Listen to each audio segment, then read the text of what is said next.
You know, 4 years ago, maybe a little more or less for some of you. This minute I've got to get a lozenge.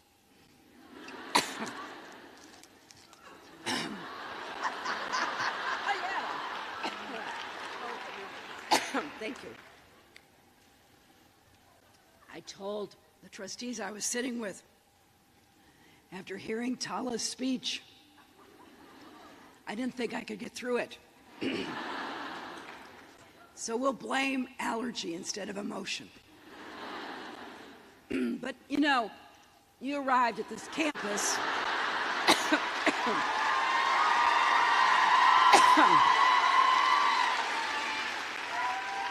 You arrived from all over. You joined students from 49 states and 58 countries.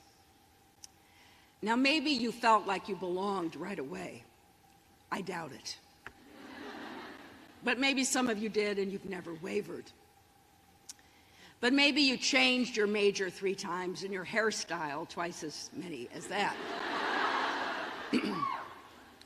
Or maybe after your first month of classes, you made a frantic collect call. Ask your parents what that was.